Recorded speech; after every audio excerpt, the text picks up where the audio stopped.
Welcome into another episode, everybody, to the Inside Bassmaster Podcast. I'm your host, Ronnie Moore, and we've also got our co-host today, Kyle Jessie, the digital content editor for Bassmaster.com. He's in Leesburg, Florida right now, and that is what we're going to be talking about. We're going to be talking about the St. Johns River that just wrapped up in Palatka, Florida. We're also going to be talking about this week's event at the Harris Chain. We're going to go back to back. Instead of easing into the season, Kyle, and getting all the nuts and the bolts tightened up, why don't we just run the car for the first 2 weeks without even testing it? So we're just getting all into this season, and we saw some dramatics at the St. John's, but I'm just glad that you made it over the Harris Chain A-OK for this week's event. Yeah, I think we both agreed that this event is one that we've been looking forward to a lot. Don't get me wrong, we love the St. Johns River. It always produces. It's always going to be a fantastic tournament. But when you talk about the Harris Chain of Lakes, the potential that we could see this week could be outstanding. And I know me and you were both really excited about it. Yeah, when you see a full moon on a Florida calendar during your event or right before your event, within a day or two of your event, it's got to get the anglers excited. We've had some weather fronts come through. Normally they pass through Florida pretty quickly. We had a post-frontal deal roll through and actually hang around for almost the entire event. It was post-frontal day 1 through 3 at the St. John's. Day 4, another front rolled through, so we had some prefrontal conditions as well. But we've got a little bit of chilly weather early at the Harris Chain for practice. Monday, Tuesday, Wednesday practice. Everybody made it over. What is it, about a 90-minute drive west from Palatka? Yeah, it's about exactly what it was. From our hotel, it's about an hour and a half exactly. So we've got the Harris Chain, and like you said, yes, the highly anticipated one. We had 75 pounds to win 4 days at the St. Johns River. Not exactly the prime conditions. They had 3 days of conditions that were a certain way in practice, and then it was totally different for the tournament. This way, we're going to have colder weather in practice, and it's going to gradually get warmer as that moon gets fuller. And then as soon as the full moon hits on Wednesday, we will start the tournament Thursday morning. And it's one of those deals where we're going to see big bags on day one, but it could get crazier every single day of competition. Yeah, absolutely. And you saw that even with the St. Johns River. Obviously John Cox having the huge bag on day 3. I think you're going to see a lot of that happen. Really the story of the St. Johns River, looking back at the weights, were basically having one really big day and being able to survive, the rest of the tournament. I think that's going to be the same at the Harris Chain. I just think you're going to see a lot bigger bags consistently. And like you said, if the conditions can get right, I think the anglers are going to get right too in a hurry. So looking at the St. Johns River, we had a lot of historical places factor, but every single year we've been there, I think this is your 4th year covering the St. Johns River as well with Bassmaster and JM Outdoors, which is obviously the Bassmaster live production team. So we've seen it without grass the last few years, but every year it's different. And it's one of those deals where these anglers who know a lot about the river still have to adjust and adapt. And John Cruz, long time inaugural season of the Elite Series, he was a part of the roster and he's been here ever since. This is his 17th season on the Elite Series. And man, getting his 2nd career victory, what an accomplishment for him. He is actually, I'm going to go ahead and just bring him in. He is waiting right this second. He just jumped in to the Inside Bassmaster Podcast. Instead of asking your thoughts on him, Kyle, I'm just going to get word from John Cruz himself. So we're going to add him to the call real quick.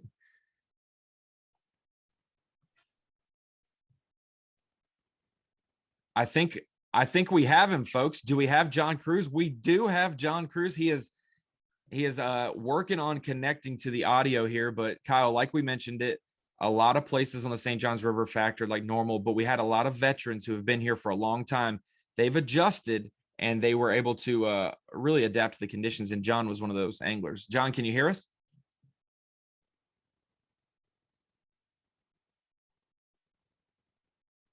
We can see John, and he's connected to audio right now. It looks like he is connected.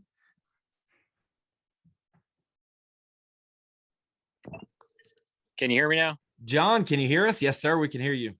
Yeah, man. I had a little technical difficulties there, but I'm good now. Good. Not a problem. It looks like you are actually in the middle of day 1 of practice. We're recording this podcast on Monday, just a few hours, less than 24 hours after you took your 2nd Elite Series title. Man, we were just starting to praise you for that, but I got to give a round of applause, Kyle. What an event. You adjusted every single day, and it really seemed I mean, we know you're a veteran and we know you're very wise with how long you've lasted in this industry, but man, you made every zig and zag like you needed to. It, at the end of the day, it looked like everything was almost perfect, with all the different decisions. Some of that is just jiving with the St. John's, and then some of that is just, fishing for a while. And I don't know how else to explain it, but yeah, at the end of the day, it all worked out, and I got every key bite that I needed.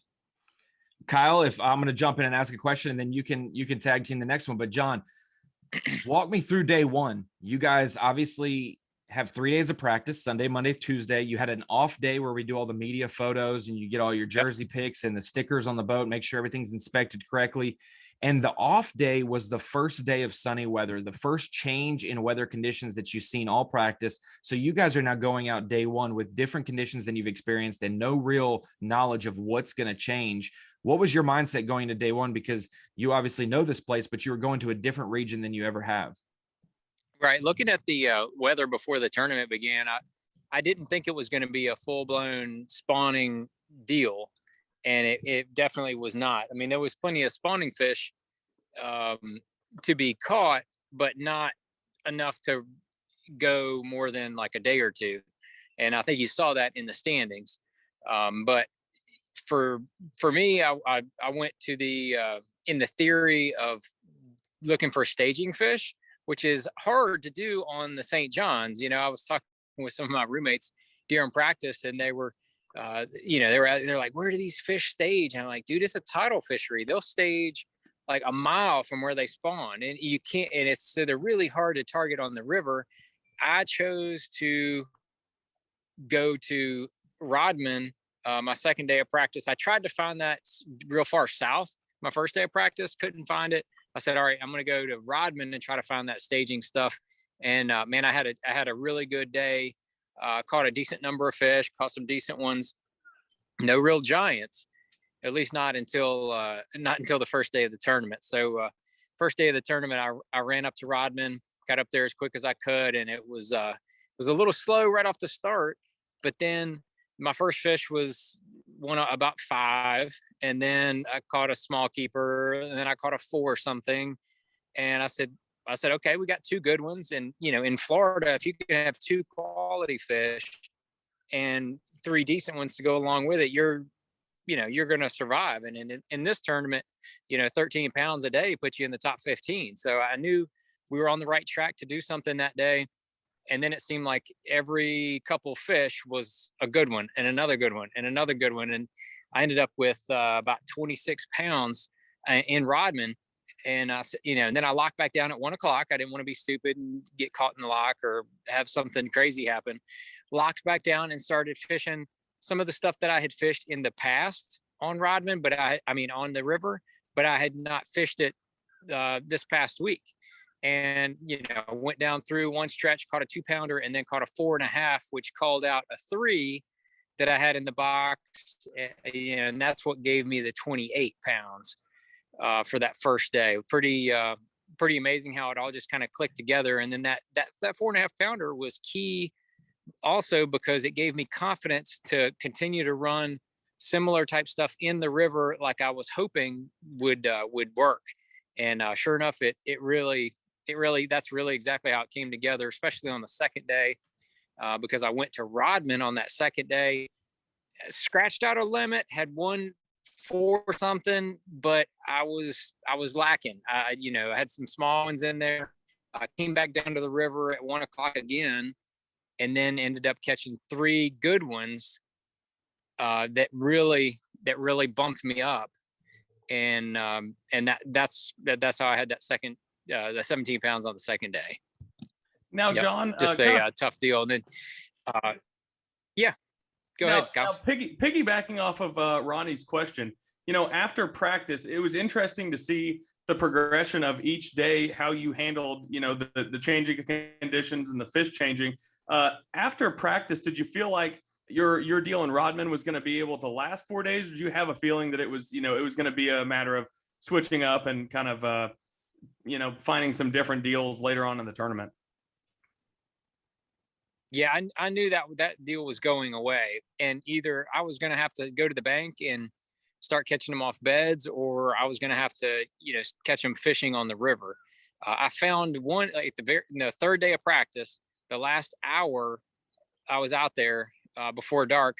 I ended up finding this little pad stretch, and I got 3 bites in that pad stretch pretty quick on a fluke. And I said, okay, well, if in case of emergency, break glass and go catch you some keepers over here. It was kind of the way I looked at it. And then so the third day of the tournament, I started out with the chatterbait, caught 1 pound and a quarter fish, no other bites. Went up to Rodman, fished all my deep stuff, never had a bite. And then I said, okay, in case of glass, I'm breaking it, and I'm gonna go get me a limit, make sure I, at least catch me 5. Ran over there to that pad stretch, and as I was coming to it, there was a little clump of that elephant ear pads. I pitched out there with that missile baits quiver, caught that 6-pounder on the first flip, and that was really what saved my day on the day 3. And after I caught that fish, I flipped a couple other similar clumps, didn't have anything. I said, man, I'm going to go over here to the bank and just go ahead and fill out my limit. And sure enough, I went over there, and about the 3rd cast, I caught 1, and then I missed 1, and then a few casts later, I caught 1, and then like 5 minutes later, I caught a 2-pounder, and then I caught another keeper. So I did exactly what I needed to do. I filled out my limit, actually called once or twice, went back out to the pads and caught some more 1.5-pounders and called a little bit, but nothing that made any big dramatic difference in my bag. And so I thought, okay, I'm going to go back down to the river, catch me 1 or 2 good ones on the chatterbait like I did the day before. And it never happened. I mean, I never had a sniff once I went back down to the river, and I ended up with that 13 pounds the last day, the 3rd day, I mean. And, going into the last day, I knew we were going to have a change in weather. And with that mist and rain or a little bit of wind, I knew those fish on the river would pop off. And that's why I chose to fish at least until the 10 o'clock lock. And that's exactly what I did. I had those four fish on the white chatterbait, changed it up, had give them a little something else they can see better when under the lower light conditions. Caught those 5, ran to the lock, and then right before I went into the lock, I caught that one that was almost 5. Just a big thank you fish. I don't know how else to explain that, but without a hat as well. Yeah. Yeah, I was like, I ain't grabbing my hat, Lord Jesus. I'm just, I'm fishing with my pants on fire, kind of a deal. Went out there, and I actually put my hat in the box because I had my helmet on making the run because of the mist and rain. So I just took my helmet off, and I only had about 10 minutes to fish before the lock. And so I just went after it, hooked it, caught that one, got it in. And then I just fished to the last second before that lock. I debated on staying down there and continuing to fish, and then trying maybe to wait to the 11 o'clock lock. And I decided not to do that, basically because I didn't think that it looked like that the cloud, you could see the clouds were starting to break up in the distance, and I could tell it wasn't going to be long, and then it was going to be nothing but that in my face, nothing but sun. So I said, man, this is not going to last in the sun. I'm going to go up to Rodman. If that sun comes out, the wind was not blowing, the deep bite might still be there. It was non-existent. Took me all of about 45 minutes to figure that out. And then I went shallow. I said, well, maybe I can go shallow and fish near where those small fish were the day before, and try to catch another one of those 6-pounders. That didn't happen. Fished around there for about 45 minutes, and then ended up heading back to that lock. It was just like a weird little rain squall was coming through. Before I got there, wind picked up. So I ended up picking up the spinnerbait. I was going to try to make that chatterbait work, but man, all that wind, it just felt like a spinnerbait deal. I caught that 2 3/4, called up, and then I actually lost a pretty good one. And it, I don't know how you lose one on a spinnerbait. That fish absolutely train wrecked it, and I don't know how that fish came off, but it did. Well, John, you made adjustments, and I mean, after that rain and the wind for 45 minutes, it got slick and sunny, and it was Yep. gone. It completely changed from there. But how did the St. Johns River and Florida in general, it throws a lot of anglers for a loop. So being consistent there year in and year out is very difficult. You've only had really one bad finish there, and it was last year. And looking back at all of the statistics and all of the conditions and whatnot, even though last year kind of seems similar to other years, looking at it all in a 4 tournament stretch, that is the 2021 was totally abnormal compared to the rest. And so it makes sense that you've had 2 top 5s other years, and then you win this year. But for you have a 28-pound bag, which was the 13th biggest limit on the St. John's and Elites ever. You also have a 31 and change, which is the 7th biggest ever. For you, what connects you to the St. John's? No matter where you're fishing, it seems every year you just feel very, very comfortable on this body of water? Well, if we go back to last year, I'm blaming that on COVID. About 2 weeks before, it was maybe like 3 weeks before the actual tournament, I had COVID, and it just, that thing whooped my ass. I'll tell everybody I had the original version. I didn't have the COVID light like it's going around now, thankfully.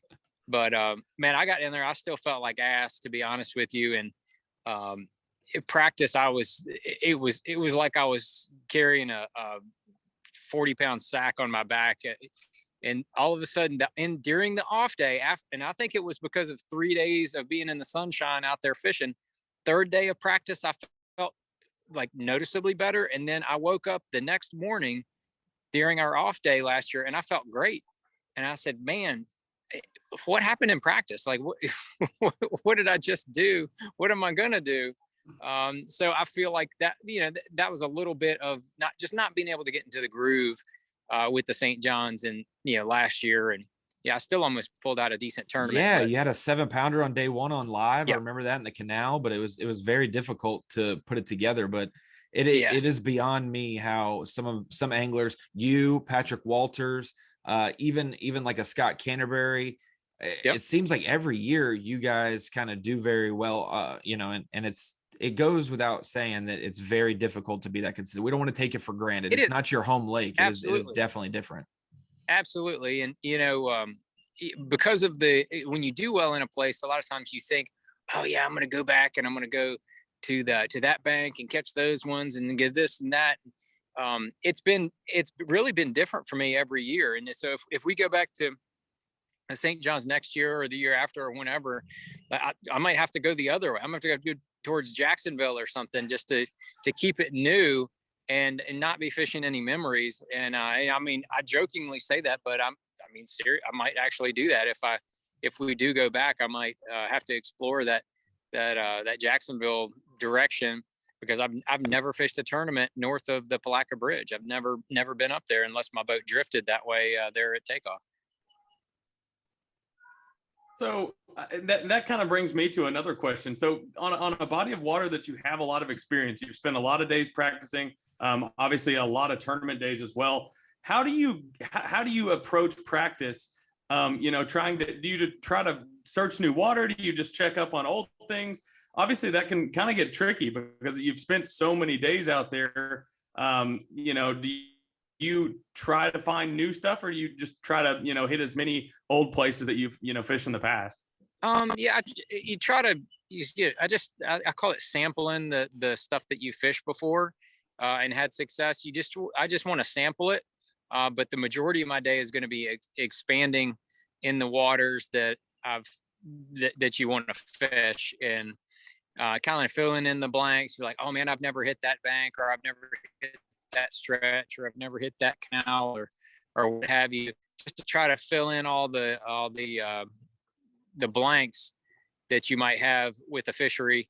And to me, a big part of the success of knowing a place is not that you have them all pegged.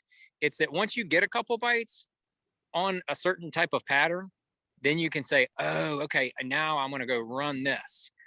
Now I know where I can do that. And the other part is when you get bit, knowing what tide it is and knowing when that's going to be. Like you don't even have to think about it. if you fish tidal fisheries a lot, that the next day it's going to be an hour later tide, the next day, an hour later, the next day. So if on Tuesday, you catch 3 fish on one stretch, whatever time that is, you're going to have to add 3 hours, and then that's going to be your, first tournament day. So that, a lot of that kind of mentality, unless guys fish tidal fisheries a lot, they don't, they're just not used to it. Perfect example is I was talking with Wes Logan. He was fishing one stretch that I was fishing, and we went down there and passed each other, and we're just talking. And I said, yeah, I think we just lost our tide. And he looks at me and he goes, I don't even know what tide it is. And this is during the tournament. And I was like, well, Wes is a really, really good fisherman, especially for as young as he is. But he just doesn't have a lot of tidal experience. And that's what, what happens. He still had a good tournament, very, very respectable. I think he had a top 20 maybe. But he's just a good shallow water fisherman and made it happen. But not, being able to dial it in with knowing the tides and when you're getting bit is I think the way to have consistent success on a place like that. And the St. Johns River doesn't have a big tide flux. It may be a foot to 2 feet at most of the years, unless we have a super moon or wind direction changes it. But it's not severe. It depends. You're right. The biggest tidal swing is maybe a foot, and what a lot of people don't realize is even all the way down at Lake George, it's about a 6-inch difference. So even at Lake George, you're thinking, oh, I'm going to go hit these trees, or I'm going to go hit this eelgrass. But you better pay attention to what tide it is when you get bit there, because you want to duplicate whichever one you've got, whether it's low or high or what have you. Well, John, I wanted to ask you this question. You've been on the Elite since it's the first year, the inception of the Elite Series. You were on the Bassmaster Tour before that, and you won your first Elite Series event, California Delta, by 1 ounce, dramatic fashion, early in the year. It was cold. You win by 1 ounce, and it was 2010. That's over a decade ago. It was before you started Missile Baits. It was before all of that stuff. It was a different John Cruz. I said on Bassmaster Live, I feel like you weren't a bad angler back then, but I feel like over the last, dozen years, you have gotten probably so much better. You know how to be a Bassmaster Elite Series pro, but no wins. And so it's hard for people to understand this guy's good, but these guys win and this guy hasn't gotten a win. How hard it is to win an Elite Series event. So for you, this long in your career, 17th year on the Elites, almost 20 years or more as a professional, does it mean something different to you that you proved it to others, or that you proved it to yourself that, hey, I've been very versatile throughout the industry, not just on the water, doing spreading yourself thin throughout the industry. And now you can put that stamp on it that, man, this one means a lot to me. Yeah, there's a handful of thoughts there with that. Number one is that I feel like that certain anglers' styles lend themselves to having more wins versus more consistency. And then some guys are just really freaking good and they kind of have both. So, but those guys are rare, there's, not as many of those. And then you have the other guys that win when they get on the fish to win, they do it, like Steve Kennedy. But Steve is not as consistent as some other anglers out there, and he knows it. He'll admit it. But Steve, he's won a number of events, knows how to win events, and he's a really good angler, but just not as consistent because he's always trying to do that win. But then, guys like Swindle, myself, normally, without the 2 wins, myself and Swindle, like we fish a lot alike. We just fish what's in front of us. We have short attention spans, and we just go with it. I think that, the second win, I don't know, I didn't even really think about it until last night, is that I almost feel like it validated my first win. Like that wasn't a fluke. Excuse me. It wasn't an accident. It just kind of, okay, you win 1, and then it's like, okay, well, that's cool. You win 2, and you're like, okay, that was not an accident. And so now if you can win 3, you can show people that's really no accident. So hopefully it's not another 12 years before I can win another Elite Series event. Well, hopefully Kyle and I will be here in the next 12 years, if it is in 12 years that we're both here covering that same thing. But Kyle, do you have anything for John before we let him go? He's been obviously cruising through some canals at the Harris chain. I don't know if he's looking. I don't know if he just he decided, hey, I want to run my batteries down a little bit, but Yeah, it's hard to run it. I keep waiting for him to kneel down and mark a waypoint on something he's seen, but no, I'm like you. I don't want to spend too much of his time. But I guess in really short fashion, give us a little preview of this week, what you've seen so far and kind of what you expect at the Harris chain. In the little sample that I've seen so far, I think there's going to be some good weights, and in typical Florida fashion, there'll be some guys that really kind of miss it. But I think the cut weight's going to be pretty strong. I think the winning weight's going to be pretty strong. And I'm betting a lot of that on the weather that's coming. It was like 42 or 43 this morning. I had all my insulated crap on this morning. It was pretty chilly. It's really nice this afternoon and sunny. The wind finally stopped blowing, but I think that the fish were still biting a little bit this morning, but I think coming into it, I think a lot of those big ones are going to start moving up and either locking on beds or being in a position where they're going to be catchable. And I don't think that the Harris chain is going to disappoint. We've seen some monster bags with the college and high school teams, and I think you're going to see some more monster bags here this week. Awesome. John Cruz, our special guest today. Appreciate you joining in. 2-time Elite Series champion, 50 top 20s, just eclipsed 1.5 million in career earnings. Obviously the owner and operator of Missile Baits as well. And it's really cool, Kyle, to see him win the event on a couple baits that he's designed and he's helped produce. So John, I appreciate you joining us, and man, maybe he'll go back to back in Florida. We'll just make it a John Cruz sunshine showdown here. Yeah, who knows what can happen, but judging from what I found today, it ain't coming. But after my first day at the St. John's, I had 2 little tiny keepers in all first day of practice. So who knows what could happen the rest of this week. Awesome, John. Well, hey, I appreciate you joining us today and taking a couple minutes. We'll let you keep practicing, and good luck the last couple of days of practice. Cool. Thanks, Ronnie. Thanks, Kyle. See y'all. See ya. John Cruz, 2-time Elite Series champion there, Kyle. What a great interview to hear his perspective on a place that he knows very well. He knows the St. Johns River so well, but yet we see so many new guys win. We see a guy from Connecticut come down and win in Paul Mueller. We see an old school angler like Rick Clunn win back-to-back there. We see Brian New in his first Elite Series event win there.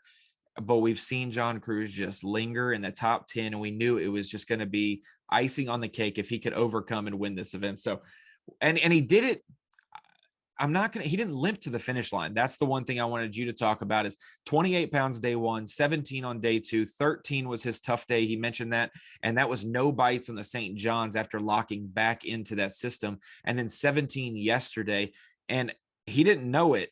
I told him last night, but literally every single time Bob Downey shot a fish across the bow of his boat on Bass Track, he would respond, and it was very impressive because he didn't know that, but he did not just lean on what he did earlier in the event. He continued to be strong. For sure. And like I kind of mentioned earlier, if you just look at the weights day by day, if you go to bassmaster.com and look at the weights, it's incredible how many guys, even just in the top 10, obviously the guys below may not have had the big bag, but it almost seemed like you had to have one day that was just a really big day to be in the top 10.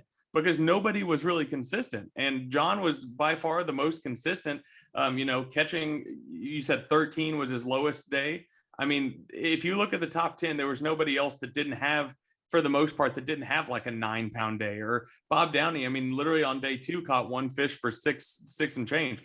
I mean, that just shows you how hard it was to be consistent. And, fun story for you, after day 1, I shot a little recap video with John, and he said, I don't know what it is. It might just be the John part of the St. Johns River. But yeah, like you said, something about the St. Johns just fits his style, and he's able to do so well there.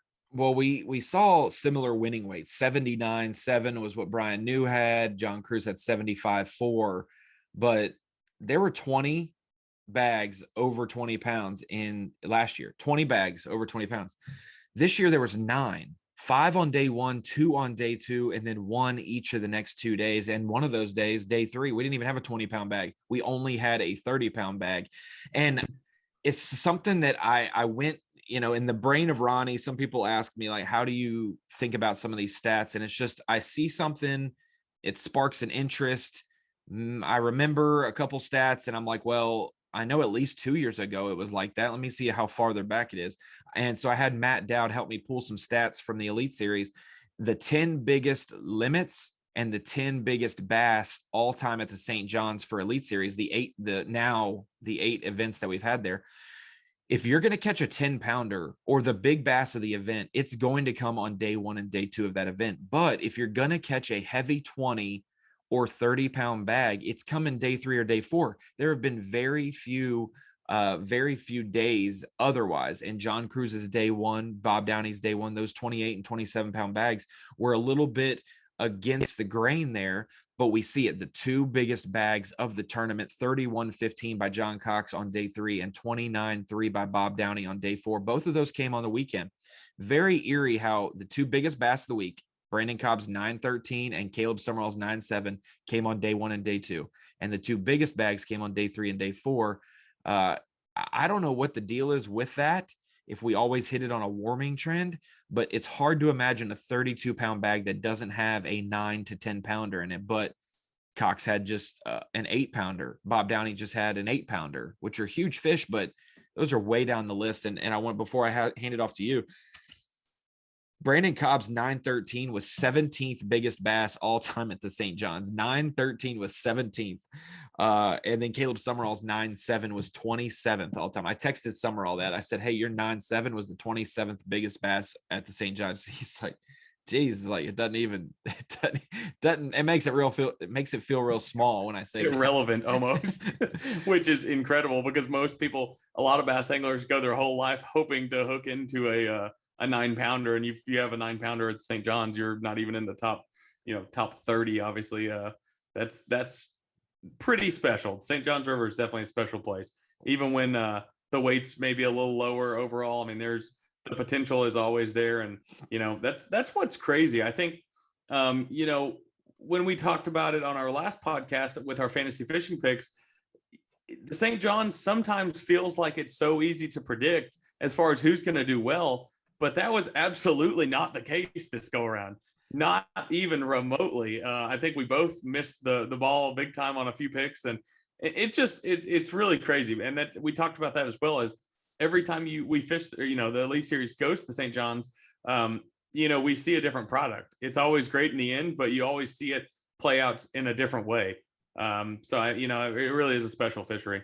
You know what? I'll take a Cliff Prince 66th place finish if that means his percentage is a little bit lower the next time we go there. Right. I will take that because I'm going to still believe in Cliff Prince. But to believe that, and we're going to jump into fantasy fishing right now. That was a great segue by you mentioning how bad we suck at fantasy fishing at the St. John's to start the year.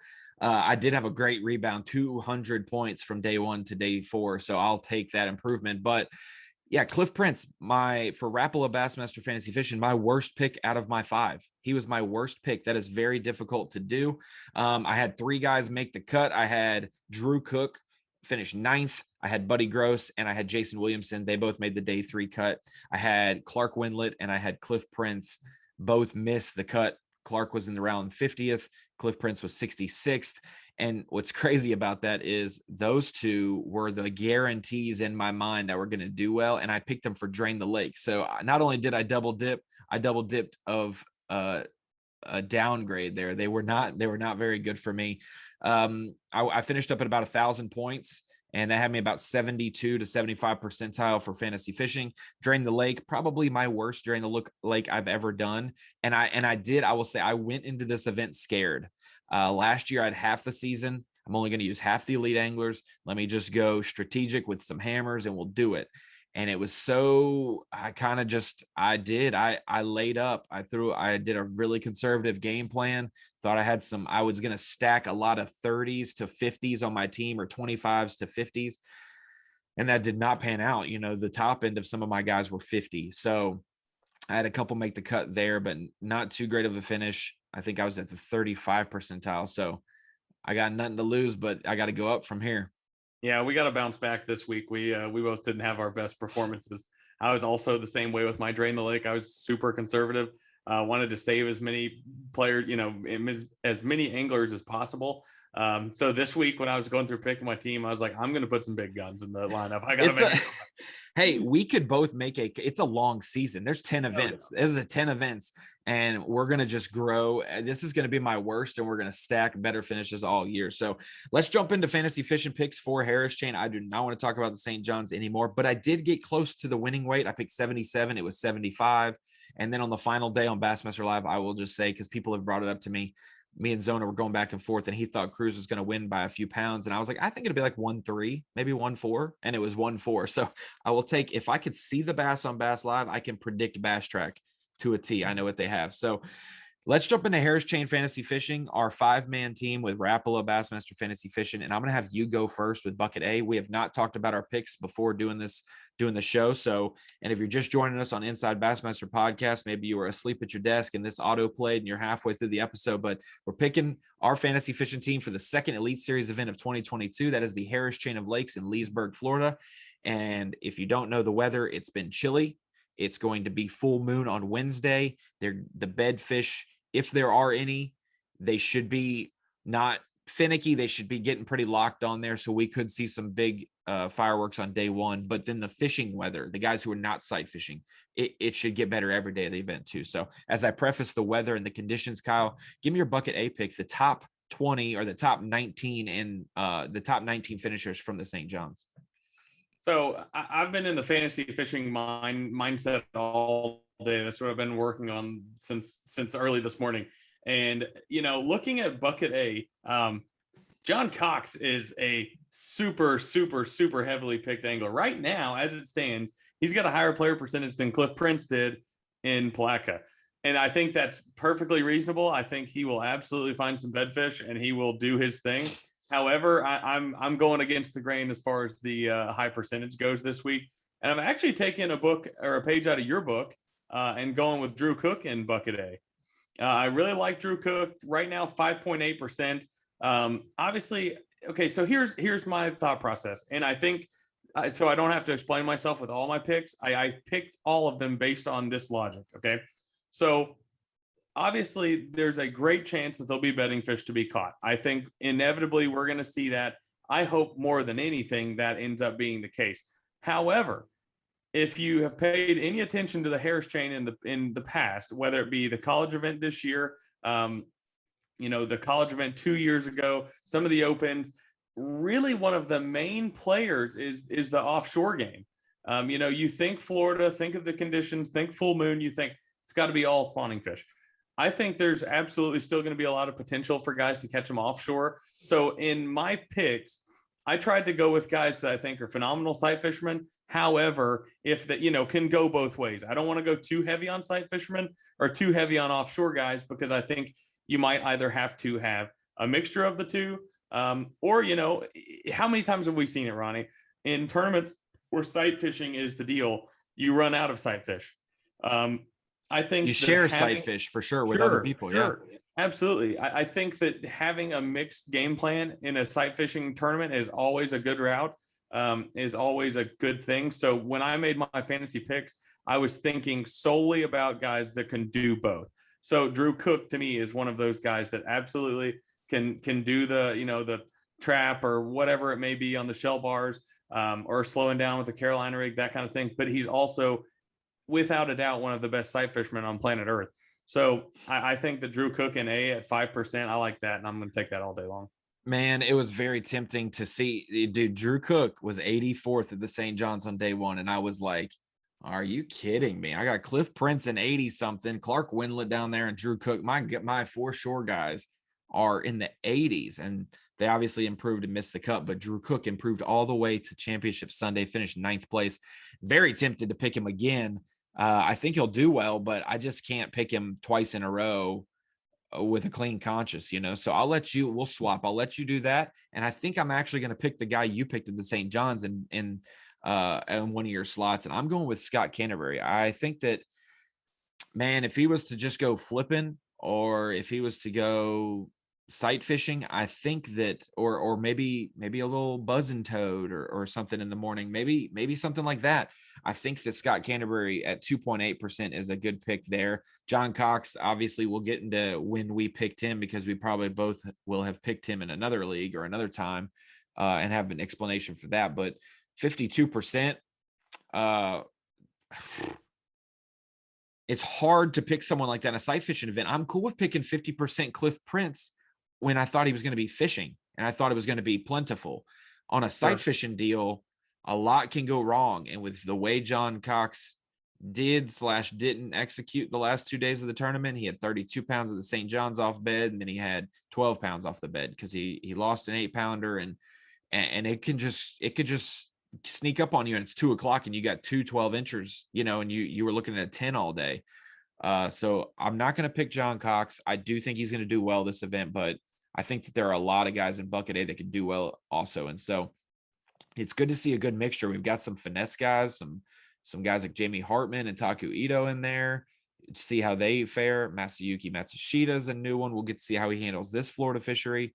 And then we've got some of those guys who are just great in Florida, and that would be probably Canterbury, Cook, Cox, Cruz, Whitaker, Felix. So very interested to see that. And even Walters is in bucket A, obviously, too. He made the final day. So I'm going with Scott Canterbury, 2.8%. And that'll lead into my bucket B pick. And I did most of my, okay, so I went 3%, 14%, 2%, 8%, 14%. So I never picked anyone more than 14%. But this guy is at that mark, 14%, for Jacob Porosnik. I'm going to pick him. I feel like he is one of the best sight fishermen in the world. Definitely looking at him. And it's just his style for maybe just if he just ends up fishing, if he just ends up fishing, I think this could be his style as well. So interested to see how he does. He did solid in his debut back on the Elite Series. And I think that I'm going to pick him because I think this event's going over 100 pounds, and I want guys that are in that mindset of needing to catch him. So I'm going to go with Jacob Porosnik in bucket B. So I like that pick a lot. I was pretty tempted to go with Porosnik as well. But for the sake of being different, I'm glad I didn't. I'm going to go with Chris Johnston in bucket B. Another pick. Once again, I think absolutely can sight fish extremely well. I think, if that's his game plan, I think that'll work really well. I just really like, it's great when you get into the second term of the season because the buckets are so spread out. I mean, ultimately it's just based on AOI, or basically, the finishes from the first tournament. So you get some Greg Hackneys and bucket Ds and things of that nature. So it kind of spreads it out. Chris Johnston not being an A is not something we're accustomed to seeing. And when I saw that name, it just kind of jumped out at me. And like I said, I like the idea of him being able to sight fish or be able to, like you said, mix in just a normal, running down the bank, or if he, finds some shell bars or things of that nature. I think he could do well doing both. He's a former winner here. He's a former winner. He won on the FLW tour here. Gussie helped him, gave him a little bit of an assist there, and they were both duking it out, and one Canadian beat the other. But and it does change every year. But I love this body of water. I love the Harris chain. I love the fact that there's 8 different lakes, and 2 or 3 of them fish much differently than the other ones. You can sample and run the same pattern on all 8, but there are a couple that's like, if you're going to fish offshore, you are going to pick these 3 lakes or 4 lakes, or if you're going to go sight fishing, probably the best water clarity is in this lake or that lake. And so there's a lot of, you could stay close in Lake Harris. You can go to Eustis, Griffin. There's Little Lake Harris, which is connected to Harris, obviously. Then once you go through Eustis, you can go to Dora. Then you go to Beauclair, Carlton, and you can go to Apopka as well. And Apopka is one of the biggest lakes, and it's farthest away. So you could have some potential there. We've seen people run there in the past. So a lot of different options. As we get into bucket C, give me your picks because I went against the grain with this one from what people probably think, and I will have to explain myself. So I did the exact opposite. I actually went fairly high percentage here. I guess would be the second highest percentage in the entire bucket with Brandon Cobb at 17.6. Another one, same exact thought process. Like I said, it's not even worth me getting into my thought process on each pick because it's really pretty much the same for each pick. Being that he's a fantastic sight fisherman, has proven that he can do that with the best of them without a doubt. And then also the fact that I have all the confidence in the world that if he needs to just mix in, some staging areas or just go fishing down the bank, fishing a dock. I mean, he's one of the best at fishing docks. It seems to me like he could really have a solid event at the Harris Chain of Lakes. I'm going to go with a guy that's at a low percentage. And it's not just to pick a low percentage guy, but I like where he's at in the rankings. Obviously, bucket C, it's middle of the pack. He had a decent finish, at the St. John's, made the cut, but didn't do anything super crazy or barely missed the cup, depending on where you're splitting the bucket. But I'm going with Josh Douglas, Elite Series rookie. And I'm going with Josh Douglas because he probably has more experience on the Harris Chain than most other anglers do. He's fished 3 or 4 opens there. He's been I think he's been outside of check range by a pound or less, like 3 times. Like he's been right there the last few years at the cut line.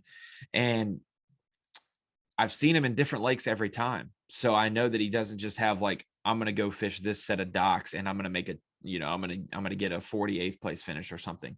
So I'm going to go with Josh Douglas. I think that day two at the St. John's River was absolutely monumentally huge for him in his rookie season because he had a big bag. I think he had 16 to 17 pounds, which would have been the third. It was top 5 biggest bag of the day and right around that mark. So 16 to 17 pounds. And he did so. He said, I just picked up a frog and a chatterbait and I just went fishing to have fun and to salvage some deals and ended up moving up the standings quite a bit. So I think that's huge for his instincts going forward that, hey, I just went fishing and I was able to catch him. So whether they're sight fishing or not, whether he's winding a lipless or a chatterbait over offshore grass, whether he's dragging a worm on some shell bars or sight fishing, maybe even docks as well, maybe a topwater. There's a lot that you can do at the Harris Chain. I like Josh Douglas for bucket C. If you want to get against the grain, you can obviously go bucket C is tough. You have Jason Christie at 12.5%. You got Brandon Cobb, like you said, close to 18%. Scott Martin at 30. Then you got a couple new guys. You got Davey Williams is back on the elites. You have Joseph Webster, Gerald Swindle, Brian Schmidt. You got Cody Huff. There's quite a few guys in this bucket. Justin Atkins had a pretty good event at the St. John's. Hank Cherry as well.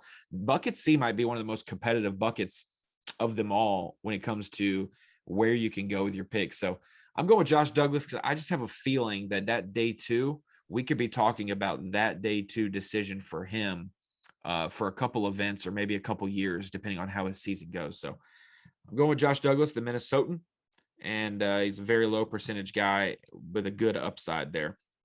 Give me your bucket D pick, Ron. Give it to me. I'm going straight sight fishing on this pick. I hope he doesn't get more than 50 feet off the bank, and that is Drew Benton. I'm going to have him eye spying bass all week.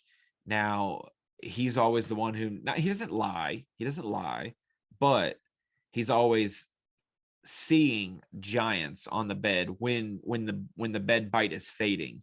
So I can't imagine when the spawning bite is getting stronger through the week, what they could see and what they could coax to bite. So I'm picking Drew Benton, 8%, very affordable. He's in the bucket with the likes of Seth Fighter and Greg Hackney. So definitely everyone pick Seth Fighter and Greg Hackney. Definitely do that because I'll take Drew Benton at 8%. I agree 100%, and that is because I also went with Drew Benton in bucket D for the exact same reasons as you. I can't imagine an event with these conditions on this body of water where he's not able to find enough spawning fish to survive. Like you said, and we've talked about, winning off strictly bedfish is tough, but I think that he's going to find what he needs, and another one of those guys you can put in the category of one of the best sight fishermen there is. So also going to go with bucket D. So I guess it's my turn to go with bucket E. Let's see. So and these guys, I feel for these guys. This is not the way they wanted to start their season out. Two tough days at the St. John's puts you in the bottom 18 anglers on the Angler of the Year standings. And boy, there are some hammers in Bucket E. I will tell you, some guys you did not expect to see there. No, you're exactly right. If you just go through Bucket E, the likes of Kyle Welcher, Josh Strassner, it just goes on and on. Steve Kennedy, Mike Iaconelli. It is full of hammers in Bucket E. Once again, which makes the second tournament always fun because there's almost always, some really, really high profile anglers that end up in Bucket E with a less than stellar finish in the first event.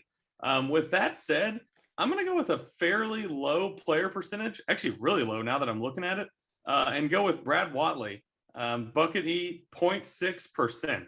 For the same exact reasons. Once again, I like his ability as a sight fisherman, and also I really, really like his East Texas, ability to throw a rattle trap, do the shell bar thing. I think that's something that he could be really successful in. At 0.6%. That was just kind of a gut pick for me. I saw that and saw especially his player percentage and thought that's my pick. Oh, he's very, very, very mad at him right now after the way the St. John's treated him. He's one who had made a top 10 in the past at the St. John's and was hoping to maybe harness that again and I just never got on it. I'm going to go against one of my 5 fantasy fishing rules, one of my 5 do nots, and that is do not pick Steve Kennedy. And I am going to pick Steve Kennedy. I think that this sheer fact, give me 100 pounds plus at the Harris chain. Give me 100 pounds plus, century club, century belt. And I need some big fish hunters. Man, I need Steve Kennedy to go do something wild on some grass lines with some swim baits. I need him to do something wild on a bedfish. But I think that it's either this one or Santee Cooper. I feel like these 2 events could be very, very good and very positive for Steve Kennedy. So 14%, like you said, we have Mike Iaconelli, we have Kyle Welcher in this bucket. Steve Kennedy, the 3rd highest percentage pick, 14%. Give me Steve Kennedy or give me death, because I want Steve Kennedy to catch him. And I think that this could be an old school. This might be one of the most fairest playing fields. So to put it in perspective, we always talk about how the rookies come in and they fish a schedule that suits the veterans, because the veterans have either been to that lake recently on the elites and those guys haven't been, or whatever the case may be.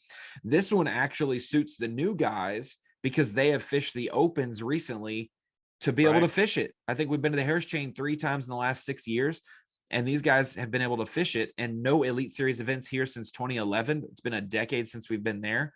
I think some of those nostalgia guys, maybe a Steve Kennedy, misses the Harris chain and will catch 100 pounds here. Kyle, pray for me, because I just picked Steve Kennedy and broke one of my rules.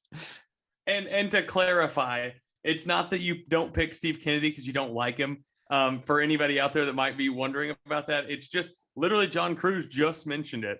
He is one of those guys that's going to knock it out of the park, but also, can potentially be inconsistent at times. So it's when Ronnie says that's one of his 5 rules, it's just a matter of preference. Yes. You might get burned by somebody. I love if you played fantasy fishing. Yeah. If you've played fantasy fishing long enough, you know that you'll pick somebody thinking they're just going to crush them, and then they'll crush your heart. That's the only thing they crush. And once you have that happen a few times with a guy, a lot of times you're like, you know what, no matter what happens, I'm not picking him again. This is a little bit of reverse psychology too, because normally Steve Kennedy will catch a couple and do good in an event or 2. And I'm like, okay, he's consistent. And he reels me in. It's like he felt me bite and he's reeling down before he just reels me in the head with a 5-aught hook. So I'm going to say, because he didn't do well at the St. John's, I'm reverse psychology here, and I think that I'm going to time it now. Maybe this is the year that we become really good friends, me and Steve, because he didn't catch him. I didn't pick him. Maybe I'll pick him and he'll catch him. Normally it's the other way around. I pick him his bad event, and then I get off of him and he does well. So I think that I think we timed it up this year. I think he's going to do well in this one. Fair enough.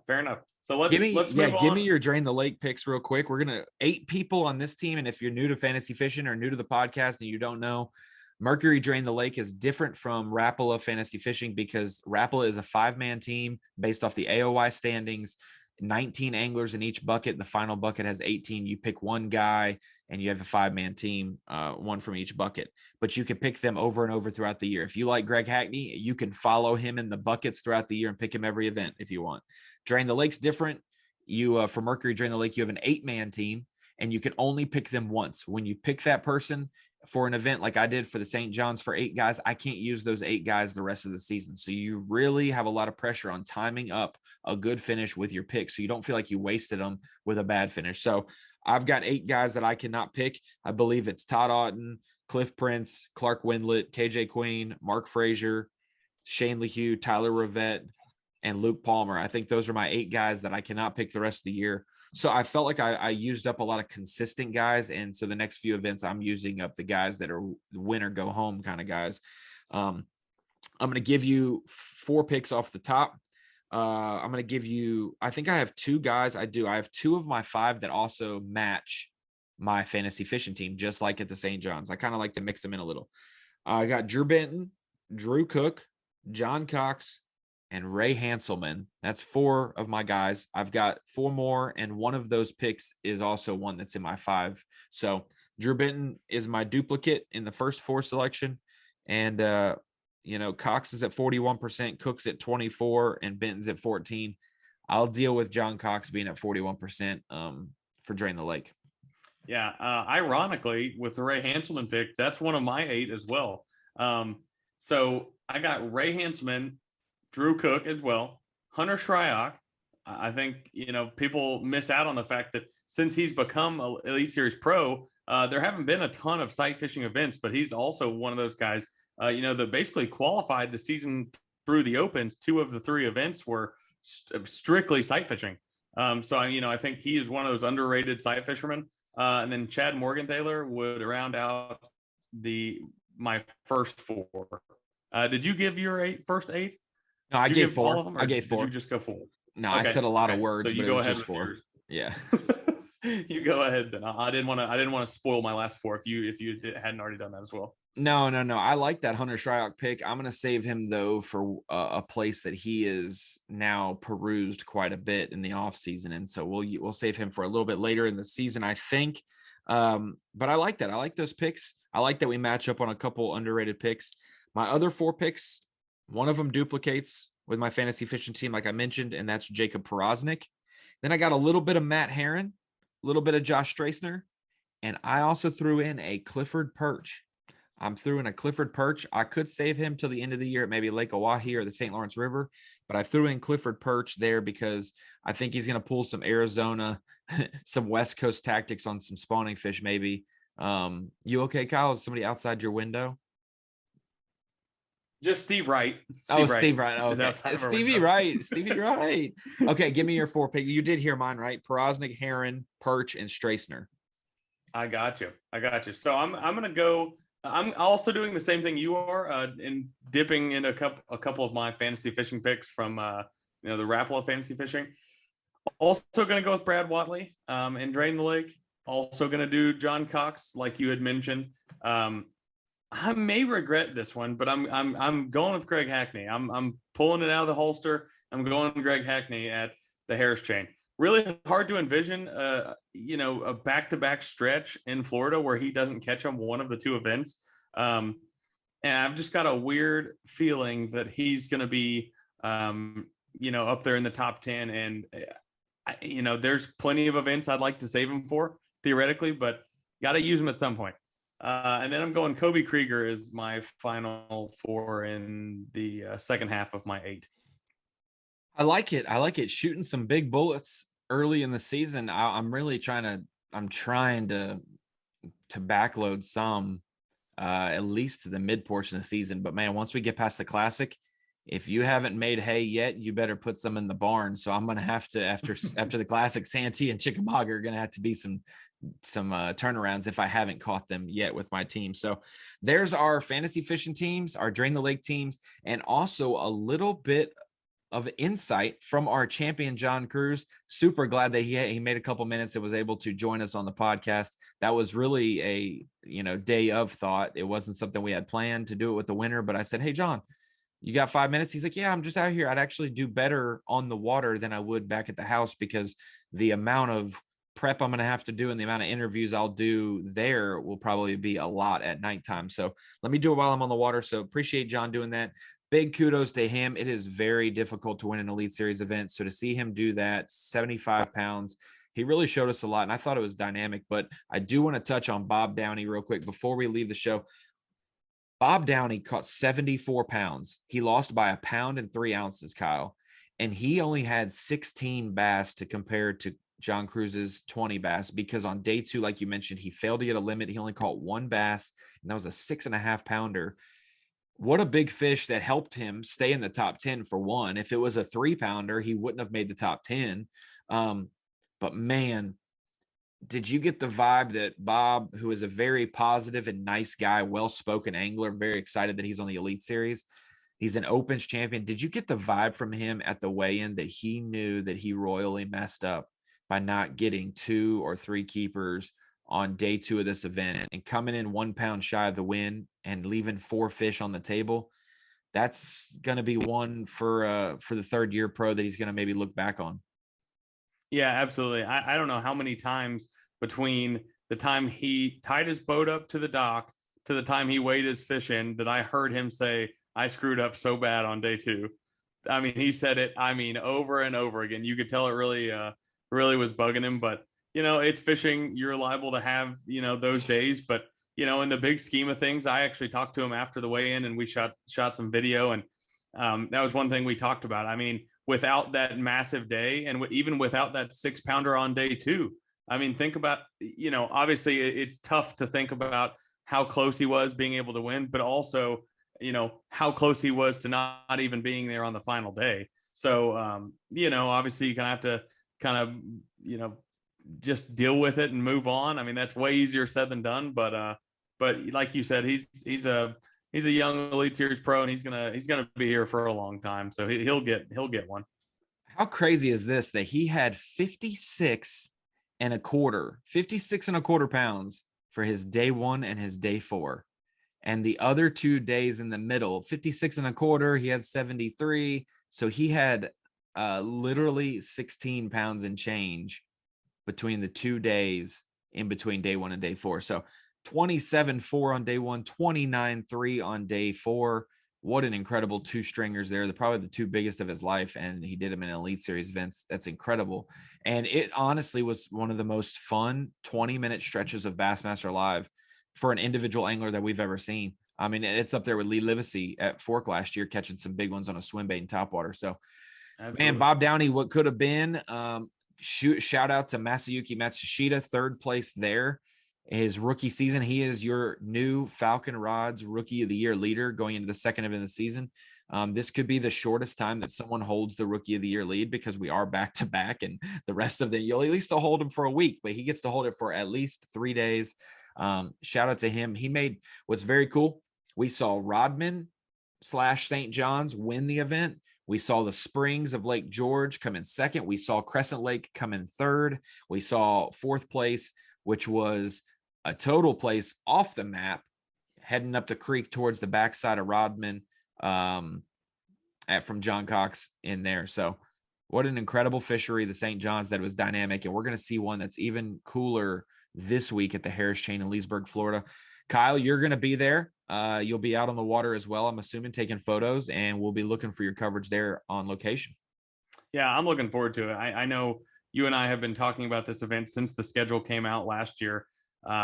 Really, really looking forward to it. I've had the opportunity to cover a few tournaments here already, and every single time I've enjoyed my time here a ton, just from the standpoint of, the fishery itself, just the area. It should be a really, really fun tournament and one that you're not going to want to miss on Bassmaster Live. That is for sure. We will be live for 4 days of coverage on Bassmaster Live and Bassmaster.com. You'll be able to follow the blogs for all the stats and updates from the water, all the photo galleries as well. Kyle and the gang will be shooting videos throughout the weigh-ins, behind the scenes, getting you a little taste of what it's like to be at the Elite Series event. We will be there Thursday, I believe it is February 17th through the 20th is the 4 days, 17th, 18th, 19th, and 20th. We will be live on Bassmaster.com throughout the entire time. Obviously, on Saturday and Sunday, we will be live on Fox Sports 1 in the morning portion of the day. Well, Kyle, appreciate you joining me on this episode of Inside Bassmaster Podcast. We got a little flavor that we didn't expect with John Cruz hopping in here, and glad we got to talk to him. But for those listening on the iTunes, the podcast platform, thank you for joining us. And for those on YouTube, we will see you day one of the event, Thursday, February 17th at the Harris Chain of Lakes.